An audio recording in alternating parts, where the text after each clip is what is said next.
నిఖిల్, కావ్య ఇద్దరి మధ్య 7 ఏళ్లుగా నడుస్తున్న ప్రేమాయణం కొన్నాళ్ల క్రితమే బ్రేకప్ అయింది. బిగ్ బాస్ హౌస్లోకి వెళ్ళక ముందు నిఖిల్ బ్రేకప్ అయిందని, ఇప్పుడు సింగిల్ అని చెప్పేసి వెళ్ళిపోయాడు.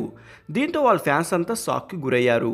ముందుగా అతను సోనియాతో, ఆ తరువాత యస్మితో లవ్ ట్రాక్ను నడిపాడు నిఖిల్. అనేక ట్రోల్స్ కూడా నడిచాయి. కానీ గేమ్ చివరికి వచ్చేసరికి మాత్రం జన్మ జన్మలకు కావ్య తన భార్య అంటూ ఎమోషనల్ కామెంట్ చేసి కన్నీళ్లు కార్చేశాడు. ఇక బిగ్ బాస్ షో అవ్వగానే కావ్య దగ్గరికి వెళ్తానన్న నిఖిల్ విన్నర్ అయ్యాక అదే ప్రశ్న అడిగితే, ఆమెను ప్రేమించే వాళ్ళు ఎంతోమంది ఉన్నారు.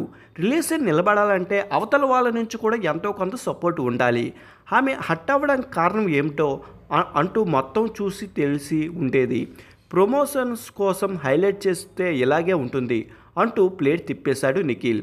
ఈ నేపథ్యంలో వీళ్ళిద్దరి గురించి ఎలాంటి వార్త వచ్చినా క్షణాల్లో వైరల్ అయిపోతుంది.